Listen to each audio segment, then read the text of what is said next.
বস, এটা তো হৃদির পিক। কি হয়েছে হৃদির? ও কোথায়?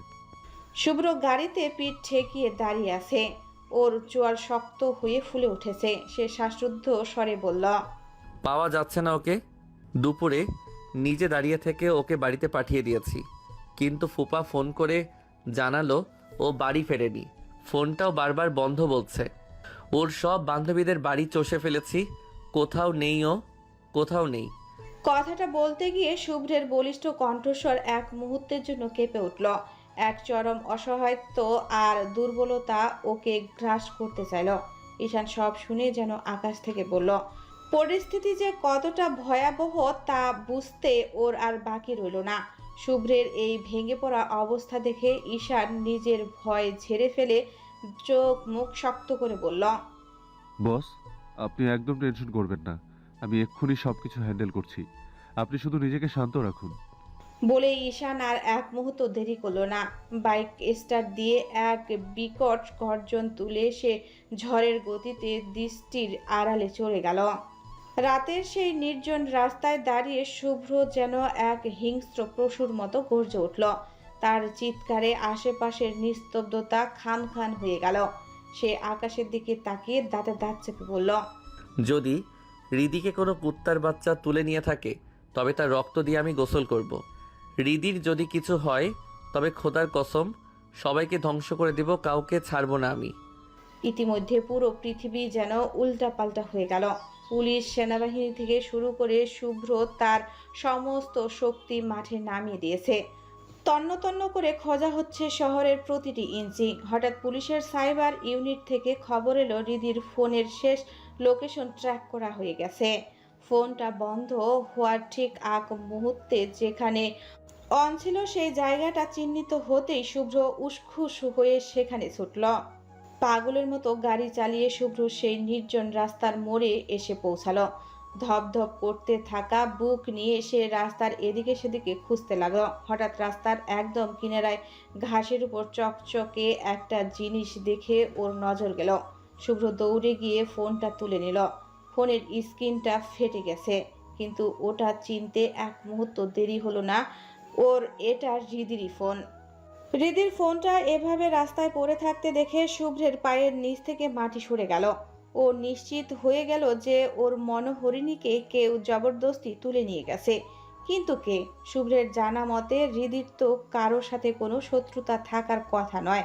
তবে কেন ওকে লক্ষ্য করা হলো? শুভ্রের মাথায় তখন রাগের চেয়েও হাজারটা প্রশ্ন ঘুরপাক খাচ্ছে। কিন্তু পরক্ষণেই সেই বিভ্রান্তি ছাপিয়ে এক ভয়াবহ ক্রোশ ওর রক্তে মিশে গেল। শুভ্র দু হাতে ফোনটা শক্ত করে চেপে ধরে বনের বাঘের মতো গর্জে উঠল, যেই হোক সে, যেই হাত দিয়ে আমার মনোমোহিনীকে ধরার দুঃসাহস করেছে, সেই হাত আমি কেটে টুকরো টুকরো করে ফেলবো। যেই চোখ দিয়ে আমার মনোমোহিনীকে নোংরাভাবে দেখেছে, সেই চোখ আমি টেনে উপড়ে ফেলবো। I will not spare anyone. I will burn this whole world to find her. এদিকে নির্বাণ মুহূর্তের মধ্যে হৃদির রক্তাক্ত আর নিথর দেহটা নিজের বুকের মাঝে জড়িয়ে ধরে এক বুক ফাটা আর্তনাদ করে উঠল। তার চোখের জল তখন হৃদির ফ্যাকাশে গাল ভিজিয়ে দিচ্ছে। ও নো! আহ! এই মারবি, ওঠো, কথা বলো আমার সাথে। ও আল্লাহ, আমি এটা কি করলাম? যাকে দেখার জন্য দীর্ঘ 3টি বছর ধরে আমার এই চোখ দুটি তৃষ্ণার্ত হয়ে আছে, যাকে পাওয়ার জন্য আমি দিনরাত প্রহর গুনে গুনে অপেক্ষা করেছি, আজ তাকেই আমি নিজের হাতে শেষ করে দিলাম। ও আল্লাহ, এই দিন দেখার আগে আমার মৃত্যু কেন হলো না? নির্বাণ উন্মাদ হয়ে গেছে। সে কাঁপা কাঁপা হাতে হৃদির মুখ থেকে রক্ত মাখা চুলগুলো সরাতে আর অসংলগ্নভাবে বকে যাচ্ছে। এই এই মায়াবী, ওঠো না! আমি জানতাম না এটা তুই। আমি তো তোকে শত্রু মনে করেছিলাম। যদি একবার জানতাম তুই আমার মায়াবী, তবে কি তোকে আঘাত করার দুঃসাহস করতাম? লক্ষ্মীটি, কষ্ট পাস না, চোখ খোল। দেখ আমি কেমন পাগলামি করছি। দেখ আমার এই চোখ দুটো কতটা তৃষ্ণার্ত তোকে দেখার জন্য। চোখ খোল না মায়াবী, আর কোনো দিন আঘাত করবো না তোকে। একটি বার শুধু চোখ খোল। আমি এমনিতেই 3 বছর ধরে তোর জন্য পাগল হয়ে আছি। এই পাগলাটাকে আর পাগল বানাস না, প্লিজ মায়াবী, শুধু একবার চোখ খোল। নির্বাণের সেই হাহাকার পুরো ফ্যাক্টরির দেওয়ালগুলোতে ধাক্কা খেয়ে ফিরে আসছে। তার সাদা শার্ট এখন হৃদির রক্তে মাখামাখি। হঠাৎ ঘরের কোনায় থাকা পুরনো টেলিভিশনটায় ব্রেকিং নিউজ বেজে উঠল। সাইফান শুভ্র চৌধুরীর সেই ভয়ঙ্কর ঘোষণা আর হৃদির ছবি স্ক্রিনে ভেসে উঠল। কিন্তু নির্বাণের সেদিকে কোনো খেয়াল নেই। সে তখনও হৃদির নিথর হাতের উপর মাথা রেখে ডুকরে কাঁদছে আর বলছে, I will not let you go, Mayabi. Please walk up, Mayabi. I'm not anything without you. Neha আর দাঁড়িয়ে থাকা গাঁটরা যেন পাথর হয়ে গেছে। নির্ভারের এই আকস্মিক পাগলামি আর হাহাকারের কোনো মাথা মুন্ডু তারা খুঁজে পাচ্ছে না। নেহা বিভ্রান্ত হয়ে কিছু একটা বলতে যাচ্ছিল, কিন্তু তার আগে নির্ভার হিংস্র পশুর মতো গর্জে উঠল। গার্ডদের দিকে রক্তচক্ষু নিয়ে তাকে চিৎকার করে বলল, ওই খানকির পোলারা দাঁড়িয়ে দাঁড়িয়ে তামাশা দেখছিস কি? তাড়াতাড়ি গাড়ি বের কর, মায়াবিকে হাসপাতালে নিতে হবে। দেখছিস না ওর কত কষ্ট হচ্ছে, কত রক্ত বের হচ্ছে ওর শরীর থেকে। ঠিক তখনই একজন গার্ড হন্তদন্ত হয়ে ঘরে ঢুকে কাঁপা কাঁপা গলায় বলল, বস, মেয়েটাকে হসপিটালে নিলে আপনি বড় বিপদে পড়বেন। সব নিউজ চ্যানেল থেকে শুরু করে সোশ্যাল মিডিয়া সবখানে এই মেয়েটার ছবি দেখাচ্ছে। পুলিশ, সেনাবাহিনী সব রাস্তায় নেমেছে ওকে খুঁজতে। এয়ারপোর্ট, স্টেশন, বাস স্ট্যান্ড সব সিল করে দেওয়া হয়েছে। এমনকি শহরের প্রতিটা হসপিটালেও ঘেরাও করা হয়েছে। আর এই সব কিছু করেছে সাইফান শুভ্র চৌধুরী। বস, ও পুরো পাগল হয়ে গেছে এই মেয়েটার জন্য। বস, আমার কথা শুনেন, মেয়েটার লাশ এখানে ফেলে রেখে আমরা এখনই অন্য কোথাও পালিয়ে যাই। গার্ডের মুখ থেকে লাশ শব্দটা শোনা মাত্রই নির্ভারের হিতাহিত জ্ঞান হারিয়ে গেল। সে ক্ষিপ্ত গতিতে পাশে থাকা এক গার্ডের কোমর থেকে রিভলভারটা ছিনিয়ে নিল। কোনো কিছু না চিন্তা করেই সেই গার্ডের বুক লক্ষ্য করে ঠাস ঠাস করে দুবার ট্রিগার চিপে দিল। মুহূর্তেই গার্ডটা নিথর হয়ে মেঝেতে লুটিয়ে পড়ল। ঘরের বাতাস বারুদের গন্ধে ভারী হয়ে উঠল। নির্ভার তখনও হৃদির রক্তাক্ত দেহটা এক হাতে জড়িয়ে ধরে অন্য হাতে রিভলভার উঁচিয়ে চিৎকার করে উঠল, কে কি করবে তাতে আমার কিচ্ছু যায় আসে না। আমি কাউকে ভয় পাই না। আমার মায়াবিকে বাঁচাতে হলে যা করতে হয় আমি তাই করব। আর এই সাইফান শুভ্র চৌধুরী, ওকে তো আমি দেখে ছাড়ব। সাধারণ একটা ব্যবসায়ী হয়ে এত পাওয়ার দেখায় কিভাবে, সেটাও আমি একবার দেখতে চাই। I don't care about anyone, my মায়াবি মাস্ট লিভ। শহরের ব্যস্ত রাস্তার আড়ালে হাজারো তথ্যের আদান প্রদান চলে, সোশ্যাল মিডিয়া থেকে শুরু করে কম্পিউটারের গোপন বার্তা পর্যন্ত।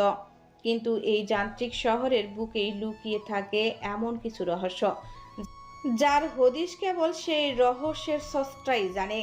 শহরের ঠিক মাঝখানে অবস্থিত এক বিশাল ও ভয়ঙ্কর ঘন জঙ্গল, যা সাধারণ মানুষের কাছে আতঙ্কের উপর নাম।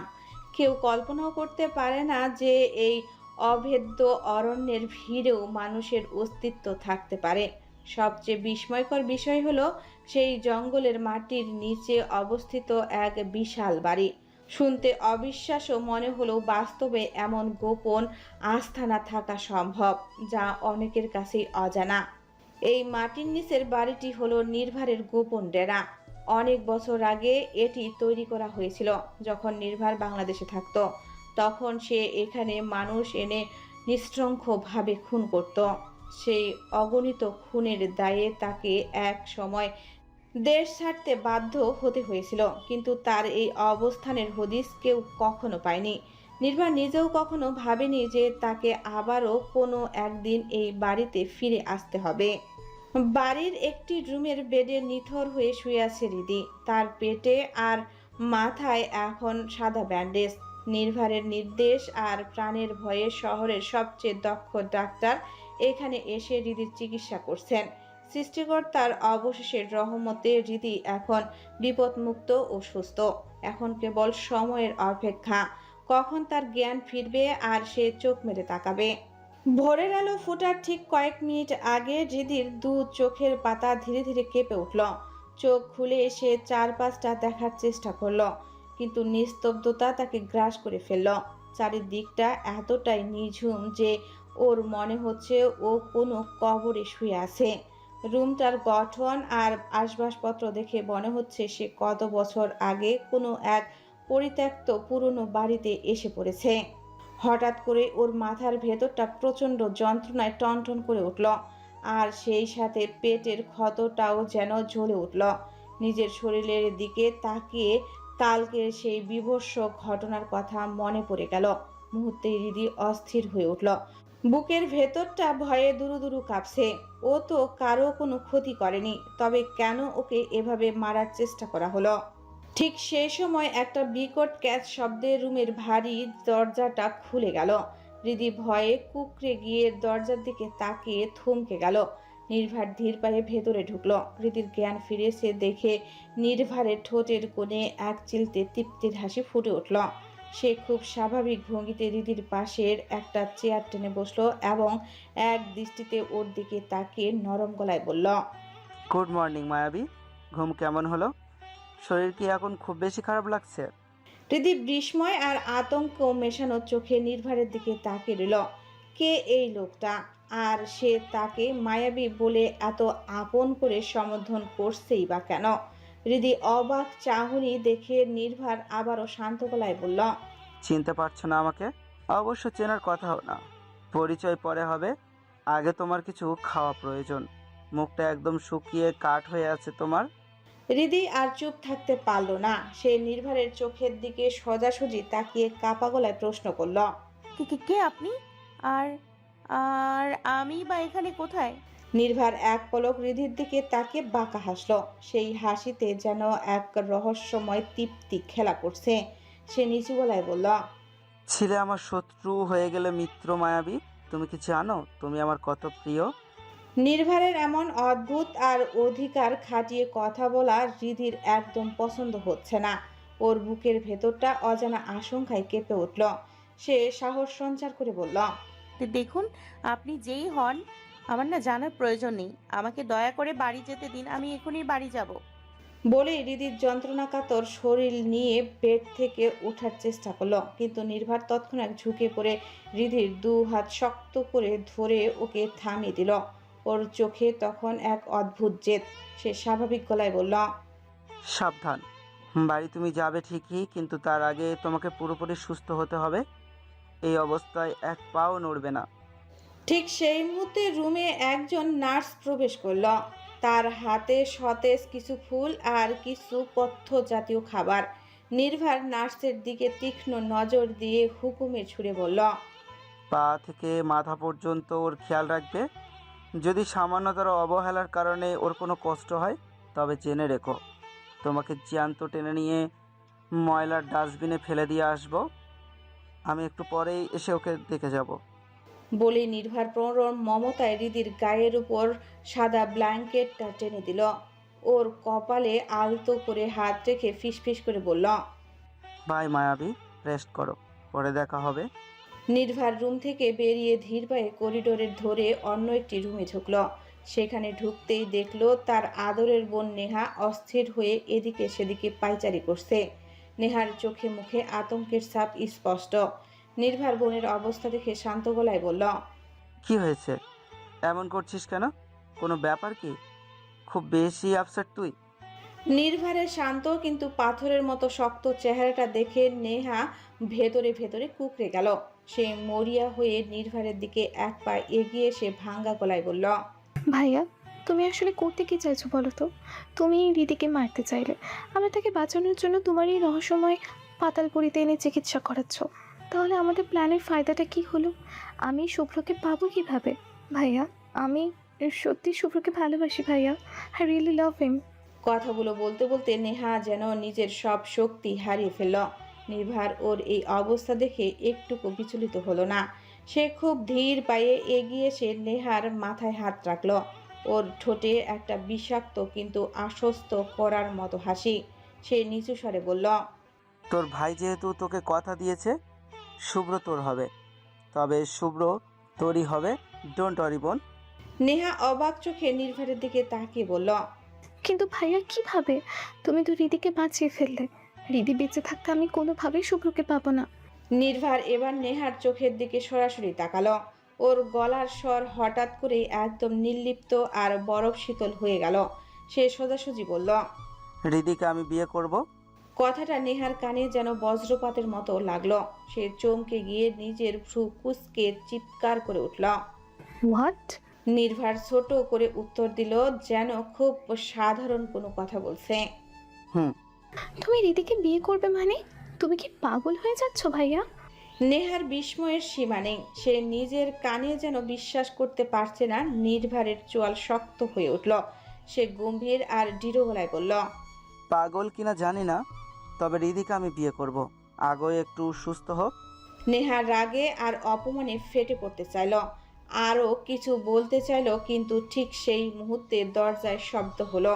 একজন গার্ড হাতে একটা কালো পার্সেলের মতো প্যাকেট নিয়ে রুমে ঢুকলো। নির্ভারের সামনে আসতেই সে মাথা নিচু করে কাচুমাচু হয়ে প্যাকেটটা বাড়িয়ে ধরল। বস, কাজ রেডি। এখন কি এটা পৌঁছে দেব? নির্ভারের চোখের মণি দুটো হঠাৎ চিকচিক করে উঠল। সে রহস্যময়ভাবে একটু হাসল, প্যাকেটের উপরে আলতো করে হাত রাখলো, তারপর খুব নিচু স্বরে বলল, 1 মিনিট। বলেই নির্ভার নেহার দিকে তাকে সরাসরি হুকুমে সুরে বলল, নেহা, এক টুকরো কাগজে সুন্দর করে লেখ তো সারপ্রাইজ সাইফান শুভ্র চৌধুরী। নেহা অবাক হয়ে কিছু একটা বলতে চাইল, কিন্তু তাকে মুখ খোলার সুযোগই দিল না নির্ভার। ঠোঁটে আঙ্গুল চেপে ইশারা করে থামিয়ে দিল। হুস, আগে লেখ, তারপর নিজেই দেখতে পারবি কি হতে যাচ্ছে। নেহা আর কথা না বাড়িয়ে ধুলোবাড়ি জমা পুরনো টেবিলটা থেকে এক টুকরো সাদা কাগজ বের করে নিল। কলম নিয়ে খুব যত্ন করে গুছিয়ে লিখল, সারপ্রাইজ সাইফান শুভ্র চৌধুরী। সেই কাগজের টুকরোটা হাতে নিয়ে নির্ভার এবার ধীরে ধীরে পার্সেলটা খুলল। ভেতরে তাকাতেই নেহার চোখ দুটো যেন কপালে উঠল। অবিশ্বাসের সাথে সে থমকে গেল। এটা তো হৃদির পরনের সেই নীল শাড়িটা, আর এই শাড়িটা তো হুবহুব সেই রকমই যেটা শুভ্রের কাছ থেকে সেও একবার নিয়েছিল। একই রকম শাড়ি দেখে নেহার ভ্রু কুঁচকে গেল। আগে সেভাবে খেয়াল করেনি, কিন্তু এখন চোখের সামনে রক্তমাখা শাড়িটা দেখে সে যেন কথা বলার ভাষাই হারিয়ে ফেলেছে। নির্ভার সেই রক্তাক্ত শাড়িটার উপর নেহার লেখা চিরকুটটা রাখলো, তারপর একটা শয়তানি হাসি দিয়ে অদ্ভুত এক তৃপ্তি নিয়ে বিড়বিড় করে বলল, সারপ্রাইজ সাইফান শুভ্র চৌধুরী। শহরের আনাচে কানাচে থেকে শুরু করে বাংলাদেশের প্রতিটি প্রান্তে হন্য হয়ে হৃদিকে খুঁজে বেড়াচ্ছে শুভ্র, কিন্তু কোথাও তার কোনো চিহ্ন নেই। হৃদির অস্তিত্ব যেন বিলীন হয়ে গেছে। শুভ্র জানবে কি করে যে তার মনোহরিণী এখন এই মাটির নিচে বন্দী। হৃদিকে হারিয়ে শুভ্র এখন প্রায় উন্মাদ। পরিপাটি সেই শুভ্রের বদলে এখন তার চুলগুলো এলোমেলো, দু চোখ রক্ত জবার মতো লাল হয়ে আছে। চেহারায় একটা শুকনো ভাব, গত রাত থেকে একটা দানা খাওয়াও পেটে পড়েনি তার। ফোনে অনবরত কল দিয়ে যাচ্ছে ইকবাল এহসান আর সোহান চৌধুরী। বাবা আর ফুপা যেন ছেলের চিন্তায় পাগল হয়ে গেছেন, কিন্তু তারা কি জানে তাদের চেয়েও কয়েক গুণ বেশি পাগল হয়ে আছে শুভ্র নিজে। ভেতর থেকে সে যে কতটা ভেঙে চুরমার হয়ে যাচ্ছে তা কেবল সেই জানে। শুভ্রের বিশাল কন্ট্রোল রুমে সারি সারি 200টি কম্পিউটারের সামনে বসে আছে 200 জন দক্ষ মানুষ। তাদের সবার লক্ষ্য একটাই, যে কোনো সূত্র বা লোকেশন খুঁজে বের করা। দেশের প্রতিটি তথ্য তারা যাচাই করছে। তাদের পাশেই শুভ্র অস্থিরভাবে পায়চারি করছিল। হঠাৎ তীব্র শারীরিক দুর্বলতায় মাথাটা চক্কর দিয়ে উঠল শুভ্রের। কিছুটা দূরে একটা কম্পিউটারের সামনে দাঁড়িয়ে কাজ তদারকি করছিল ঈশান। হঠাৎ শুভ্রকে হেলে পড়তে দেখে সে দৌড়ে এসে তাকে শক্ত করে ধরে ফেলল। উৎকণ্ঠা নিয়ে বলল, বস, আপনি ঠিক আছেন তো? আপনার শরীরটা অনেক দুর্বল লাগছে। বস, আপনি দয়া করে কিছু খেয়ে নিন। শুভ্র টলমল পায়ে দাঁড়িয়ে ঈশানের দিকে তাকালো। তার গলায় একরাশ হাহাকার। সে ধরা গলায় বলল, না ঈশান, আমার গলা দিয়ে কোনো খাবার নামবে না। আমার রিদিকে খুঁজতে হবে, যে কোনো মূল্যে হোক ওকে বের করে আনতে হবে। ঈশান বসের এই অবস্থা দেখে নিজেকে সামলাতে পারছিল না। সে মিনতি করে বলল, কিন্তু বস, আপনার শরীর একদম ভেঙে পড়ছে। আপনাকে আগে শক্ত থাকতে হবে। আপনি সুস্থ থাকলে তবেই তো লড়তে পারবেন। শুভ্র ক্লান্তিতে ঈশানের কাঁধে হাত দিয়ে নিজের শরীরের ভর ছেড়ে দিল। একটা দীর্ঘশ্বাস ফেলে শূন্য চোখে তাকিয়ে বলল, পেটের খিদের জ্বালা থেকে আমার মনের জ্বালাটা অনেক বেশি রে ঈশান। আমি শুভ্র যে আসলে কেমন আছি তা আমি ছাড়া আর কেউ বুঝতে পারে না। ঈশান কোনো উত্তর দিল না, চুপ হয়ে রইল। শুভ্রের ব্যক্তিগত জীবনের সবটুকু তার জানা নেই, তবে সে এইটুকু খুব ভালো করে টের পেত যে বসের মনে একটা নারীর জন্য বিশাল এক জায়গা ছিল, আর সেই নারীটি যে হৃদি তা এখন শুভ্রের এই করুণ দশা দেখলেই পরিষ্কার বোঝা যায়। রাত তখন আনুমানিক 10টা। শুভ্র কন্ট্রোল রুমে বাঘের মতো পায়চারি করছে আর তার লোকজনকে সমান তালে তাগাদা দিচ্ছে, কিন্তু ফলাফল সেই শূন্য শহরের আনাচে কানাচে হৃদি নামক মানুষটা বাদে সবাইকে পাওয়া যাচ্ছে। শুধু হৃদিরই কোনো হদিশ নেই। শুভ্র নিজের ভেতরে এক চরম অস্থিরতা অনুভব করছে। সে বুঝতে পারছে এবার তাকে তার সেই ভয়ঙ্কর রূপে ফিরতে হবে, না হলে সে তার মনোহরিণীকে চিরতরে হারিয়ে ফেলবে। এমন সময় হঠাৎ সেই রুমের কলিং বেলটা বেজে উঠল। ঈশান দরজার কাছে এসে দরজা খুলতেই নিচে রাখা একটা পার্সেল দেখতে পেল। ঈশান ভ্রু কুঁচকে আশেপাশে তাকালো, কিন্তু করিডোরে কেউ নেই। এত রাতে এই পার্সেল কে দিয়ে গেল? ঈশান পার্সেলটা হাতে নিয়ে সরাসরি শুভ্রের সামনে এসে দাঁড়ালো। প্যাকেটটা চোখের সামনে ধরে বলল, বস, এই পার্সেলটা দরজায় পেলাম, কিন্তু কাউকে দেখতে পেলাম না। মনে হয় দিয়ে চলে গেছে। শুভ্র শূন্য চোখে পার্সেলটার দিকে তাকালো। এত রাতে কে পার্সেল দিয়ে গেল? সে তো কিছুই অর্ডার করেনি। শুভ্র কোনো কথা না বলে পার্সেলটা নিয়ে কন্ট্রোল রুম থেকে বের হলো। একদম শহরের রাস্তার সামনে এসে দাঁড়ালো সে। পেছন পেছন ঈশান। শুভ্র আশেপাশে তীক্ষ্ণ নজরে তাকালো। শুধু দু একটা গাড়ি দেখা যাচ্ছে, কিন্তু সন্দেহজনক কাউকেই দেখা যাচ্ছে না। শুভ্র ভাবলো হয়তো কেউ ভুল করে তার ঠিকানায় পার্সেল দিয়ে চলে গেছে। বিরক্তিতে শুভ্র যখন রাস্তার পাশে পার্সেলটা ছুঁড়ে ফেলে দিতে চাইলো, ঠিক তখনই ঈশান তাকে থামিয়ে দিয়ে বলল, বস, একটু খুলে দেখেন না কি আছে। আই মিন, কেউ ভুল করে রেখে গেলে তো অবশ্যই ভুলে যায়, কিন্তু এই ডেলিভারি বয় তো টু শব্দটাও করলো না। আমি শিওর বস, এতে কিছু একটা আছে। শুভ্রের হাতটা মাঝ পথেই থমকে গেল। ঈশানের কথা শুনে সে পার্সেলটার দিকে আবার তাকালো। একটা অজানা আশঙ্কায় তার বুকের ভেতরটা ধক করে উঠল। শুভ্র কাঁপা কাঁপা হাতে প্যাকেটটা খুলল, আর খুলতেই তার চোখ কপালে উঠে গেল। পাশে দাঁড়িয়ে থাকা ঈশানের চোখ দুটো বড় বড় হয়ে গেল।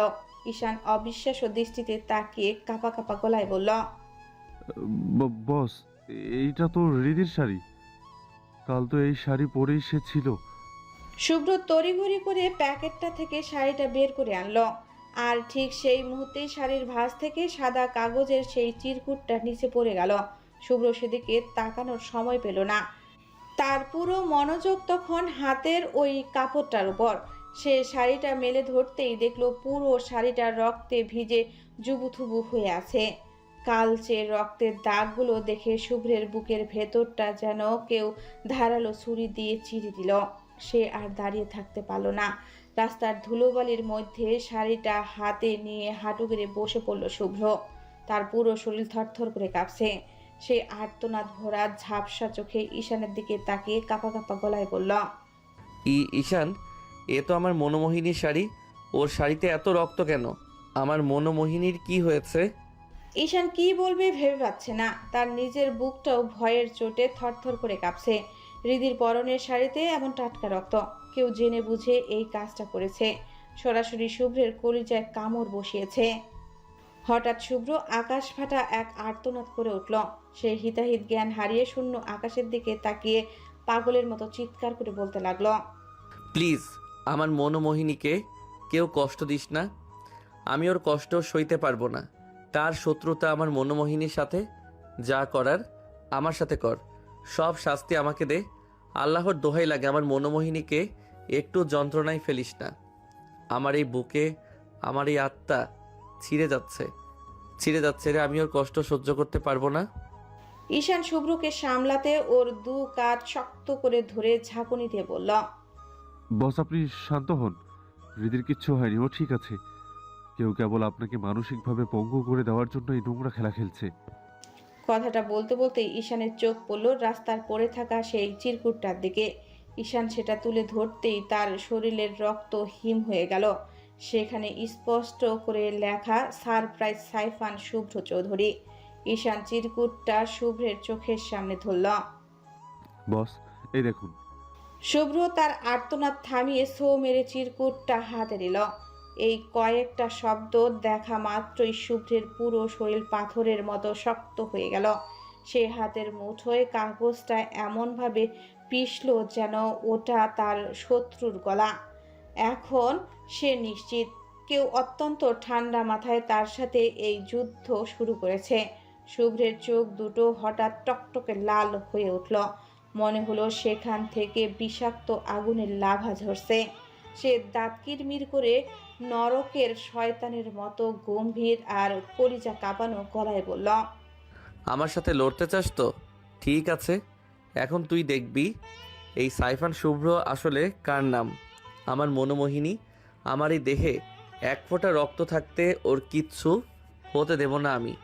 আর যদি ওর গায়ের একটা পশমেও আঘাত লেগে থাকে তবে শপথ করছি এই শহর আমি জ্যান্ত মানুষের চিতার আগুনে জ্বালিয়ে খাক করে দেব, সব ধ্বংস করে দেব আমি। তুই যে গর্তেই লুকিয়ে থাকিস না কেন, আজরাইল হয়ে তোর শিওরে আমি ঠিকই পৌঁছাবো। জাস্ট ওয়েট কর। তুই কল্পনাও করতে পারবি না সাইফান শুভ্র চৌধুরী যখন জানোয়ার হয় তখন মৃত্যু তার সামনে এসে ক্ষমা চায়। কেটে গেছে দীর্ঘ 20 দিন। এই 20 দিন হৃদি অনেকটাই সুস্থ হয়ে উঠেছে। এখন সে নিজের পায়ে হাঁটাহাঁটি করতে পারে, কিন্তু সুস্থ হওয়ার সাথে সাথেই হৃদির পাগলামি যেন কয়েক গুণ বেড়ে গেছে। প্রতিটা মুহূর্তে সে চিৎকার করে বাড়ি যাওয়ার জন্য ছটফট করে, কিন্তু নির্ভার অত্যন্ত কঠোরভাবে তার সব পাগলামি নিয়ন্ত্রণ করছে। দিনের অধিকাংশ সময় তাকে একটা অন্ধকার ঘরে বন্দি করে রাখা হয়, যেখানে বাইরের আলো বাতাস ঢোকারও উপায় নেই। তবে এই 20 দিনের সব থেকে অবাক করার বিষয় হলো শুভ্রের নীরবতা। যে শুভ্র প্রথম দুদিন পুরো পৃথিবী তন্ন তন্ন করে হৃদিকে খুঁজেছে, সে হঠাৎ করে যেন অদৃশ্য হয়ে গেল। নির্ভার তার গোপন ফোর্সের মাধ্যমে খোঁজ নিয়ে জানতে পেরেছে শুভ্র এখন হৃদির শোক ভুলে নিজের ব্যবসা বাণিজ্য নিয়ে প্রচণ্ড ব্যস্ত সময় কাটাচ্ছে। নির্ভারের অবাক হওয়ার সীমা নেই যে ছেলেটা হৃদির জন্য পুরো শহর জ্বালিয়ে দেওয়ার হুমকি দিয়েছিল সে এত তাড়াতাড়ি হাল ছেড়ে দিল। পরক্ষণে নির্ভারের ঠোঁটের কোণে একটা বাঁকা হাসি ফুটে উঠল। সে মনে মনে ভাবল, শুভ্র চৌধুরী কি তবে ভয় পেয়ে পিছিয়ে গেল, নাকি মায়াবীর মায়া এত তাড়াতাড়ি কাটিয়ে ফেললো? রাত তখন 10টা। নির্ভার তার ফোনের স্ক্রিনে একটা অচেনা নাম্বার ডায়াল করে গম্ভীর গলায় বলল, এখন আসল খেলার সময় হয়েছে। আর যেভাবেই হোক শুভ্রকে আমার পায়ের কাছে চাই, কোনো ভুল যেন না হয়। ওপাশ থেকে অত্যন্ত আত্মবিশ্বাসী এক যান্ত্রিক কণ্ঠ ভেসে আসলো। ওকে বস, কাজ হয়ে যাবে। কলটা কেটে দিতেই নির্ভারের অন্ধকার ঘর তার শয়তানি হাসিটা প্রতিধ্বনিত হতে লাগলো। সে জানালার কাচের ওপারে অন্ধকারের দিকে তাকে বিড়বিড় করে বলল, সাইফান শুভ্র চৌধুরী, আমার এই নরকপুরীতে তোমাকে অগ্রিম স্বাগতম। দেখা যাক তোমার ব্যবসার নেশায় বড় নাকি তোমার ভালোবাসা। শুভ্র অফিস থেকে একাই গাড়ি চালিয়ে ফিরছিল। ইকবাল এহসান, রাবেয়া এহসান আর ইমনকে সে তাদের বাড়িতে থাকতে বলেছে।